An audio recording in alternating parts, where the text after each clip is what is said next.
Welcome back to Houston Life. With the holiday season here, you might be busy finalizing all of your preparations. So many things to check off the list, right? But what if you are traveling, whether you're vacationing in another state or country or visiting friends or family for Christmas dinner? It's important to ensure the safety of your home while you are away. Absolutely, which is why we invited Crime Stoppers of Houston CEO Rania Mankarious and a friend of Houston Life to share some valuable tips on how to keep your home safe. I am so glad that you are here today to chat about this, Rania, because there's a laundry list of things I think people just need reminding of during this holiday season. They really do. And one, I hope you are able to travel, whether it's by car or train or airplane. It's so great to just get out. But two, we don't want you to forget in the hustle and bustle of the season, simple things that we all need to do. And then some are a bit more complicated. So you start with the basics.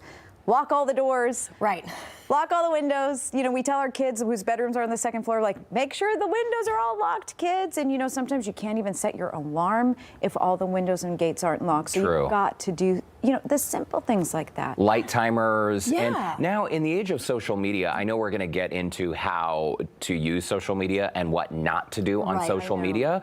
But back to the basics, just informing your neighbors or even the police that you're leaving town, you say is a good first step. Absolutely. So a neighbor, when I say inform your neighbor, I mean call your neighbor and say, I am going to be out of town. I'm expecting packages like all of us. Please, will you come by and pick them up? If your neighbor can't do it, in some areas, in many areas, local law enforcement will come and do a home sweep, and they'll actually remove items that are in front of your house for you. One, porch pirates are a problem, but also they don't want your house to be targeted.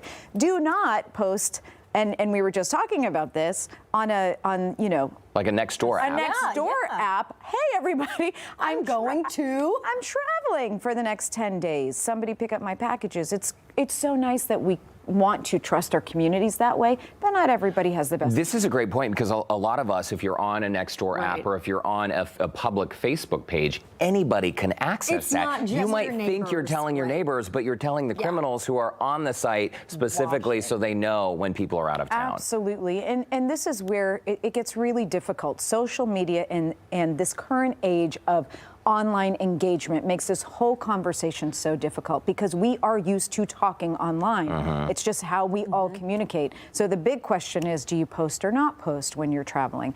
I'm of the camp that it's no longer reasonable to tell people, well, don't post any pictures. Just don't post any pictures. It's not fair and it's not reasonable.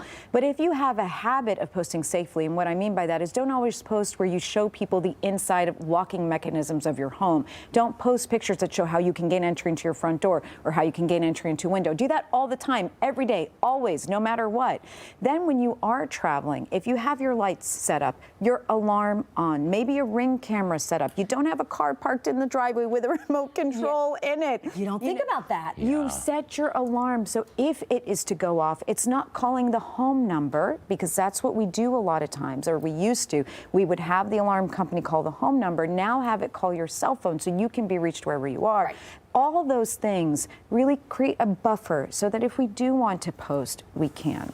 But also, a lot of those social media apps have a location finder, so it's just an added, oh my goodness, wait till the next day, right? If you're somewhere, maybe even wait a day to post where you were. Like, oh, look, I was here. If you can, but if your social media postings are safe all year, because my whole thing is you should never have your location on, because if you don't, you know, people can't be following you in real time, whether it's just running in the park or working or at school or wherever you might be. It's so true. And other people's social media. So if you go on vacation and you're with friends and then they post photos of you. I mean, essentially, if criminals are watching, people want to tell you in some cases what they had for breakfast or lunch or dinner. And that's very exciting.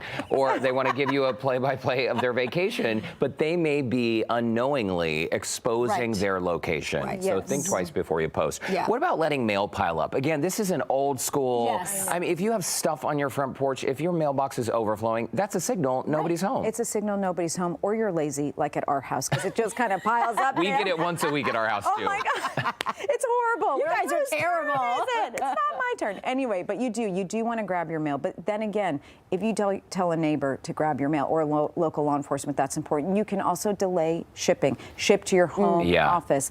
Ship to a third location. Some people have lock boxes that accept packages. You know, we have so much to think about right now, and you don't want to think that any mistake is going to set you up to be a victim of a crime. But we do want you to be public safety minded and to be thinking ahead and to be thinking smartly, not being paranoid, but just be thinking about these things, because petty crime and all of these types of crimes are such a humongous nuisance, and they really do ruin the season. So if we can mitigate them, we want to. Don't make it easier for the criminal. No. Speaking of season, I think that this is one we all tend to forget as well. The holiday lights. If you have a real tree, we cannot forget to mention this. You know, we actually had a horrible situation where our neighbor's house caught on fire and they were out of town because they left their Christmas tree. So if you're going to have a real tree, keep it well watered. Okay, things we don't think about, or at least I wouldn't think about. Make sure you unplug lights or even remove them before you go.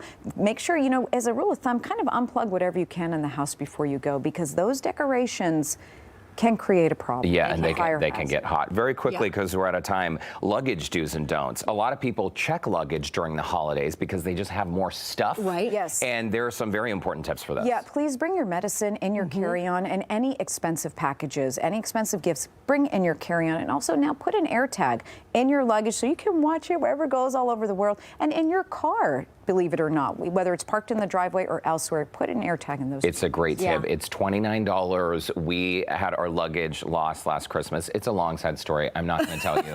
But being able to see on our phones where our luggage was a huge, huge help. Yeah. Rania Mankarious, thank you so much for stopping by. Thank you for Happy holidays. And as Lauren said, simple tips, but we all need to remember them. In the meantime, if you would like more safety tips, look for the Scene on Houston Life section of our website, houstonlife.tv.